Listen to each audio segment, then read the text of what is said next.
கர்த்தர் அதிசயங்களை செய்கிறார். ஊழியங்கள் வழங்கும் ஜீவ வார்த்தை. இந்த நாளிலும் கர்த்தருடைய ஊழியக்காரன் இயேசுவின் நாமத்தில் உங்களை வாழ்த்தி ஆசீர்வதிக்கிறேன். நீங்கள் ஆசீர்வாதமாயிருப்பீர்கள்.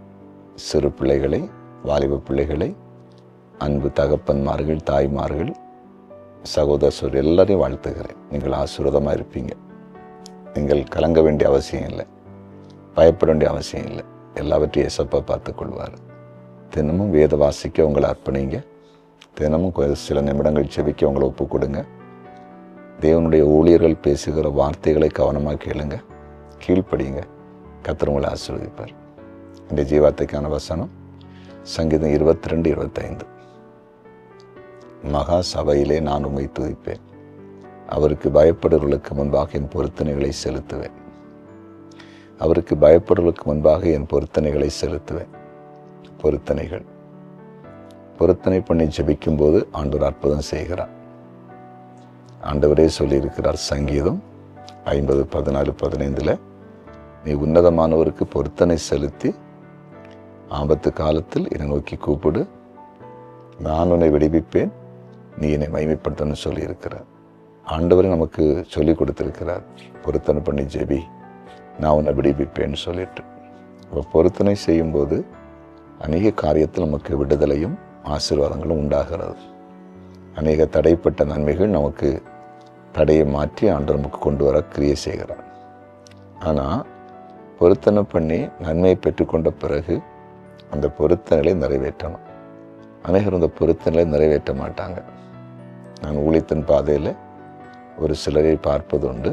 பொருத்தனை பண்ணி அந்த பொருத்தனை நிறைவேற்றி கர்த்தர் நாம் மகிமைக்காக அவங்க சாட்சி நிற்கிறத பார்க்குறேன்.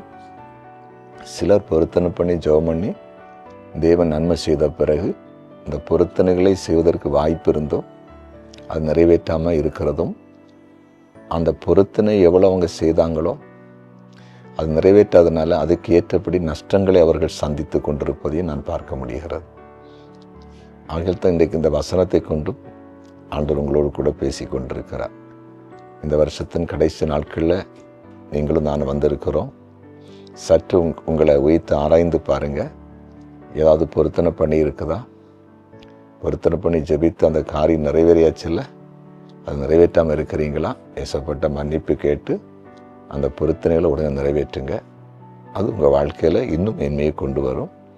இனி ஒரு காரியத்துக்கு நம்ம ஆண்டவரிடத்தில் போகும்போது ஜெபம் பண்ணும்போது ஆண்டவர் அப்போ ஜெபத்தை கேட்டு அற்புதம் செய்வார். இல்லைன்னா ஏற்கனவே பொருத்தனை பண்ணி ஜெபம் பண்ணி அற்புதத்தை செய்தேன், அந்த பொருத்தனையை நிறைவேற்றாமல் என்னை ஏமாற்றி இருக்காங்க அப்படின்னு கர்த்தர் சில காரியத்தை நமக்கு செய்கிறதுக்கு யோசிப்பார். அதுக்கு நீங்கள் இடம் கொடுக்க வேண்டாம். பொருத்தனைகளை நிறைவேற்றுங்க. ஏசப்பா உங்களை ஆசீர்வதிப்பார். ஜெபிப்போமா? ஜெபிக்கலாம். ஆண்டவரே, உம்மை நன்றியோடு நாங்கள் ஸ்தோத்தரிக்கிறோம், துதிக்கிறோம். உம்முடைய விலையேறப்பெற்ற பிரசன்னத்துக்காய் நன்றி. இந்த நாளிலும் பொருத்தனை குறித்து நீர் பேசினீர், உமக்கு நன்றி. இந்த சத்தியத்தை கேட்ட ஒவ்வொருவரையும் ஆச்சரியமாக அற்புதமாய் நடத்தும்.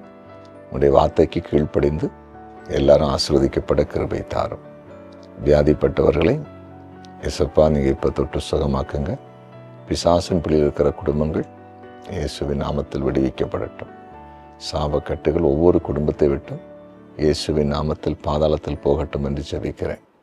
குறிப்பாக தொழில் செய்கிற, வியாபாரம் செய்கிற, வேலை செய்கிற எல்லாரையும் ஆசீர்வதிப்பீராக. ஆண்டவரை நிரந்தரமான வருமானம் இல்லாமல் இருக்கிற ஒவ்வொருவருக்கும் அதற்கான வழியை உடனே திறந்துருங்க. கர்த்தர் ஊழியம் செய்கிற தேவ பிள்ளைகளை ஆசீர்வதிங்க. இன்றைக்கு பிறந்த நாளை காண்கிற ஒவ்வொருவரையும் நீர் ஆசீர்வதிப்பீராக. திருமண நாளை காண்கிற ஒவ்வொரு குடும்பத்தையும் நீர் ஆசீர்வதிக்கும்படி ஜெபிக்கிறேன். ஜெபத்தை கேட்டே நன்றி. இயேசுவின் நாமத்தில் பிதாவே, ஆமென்.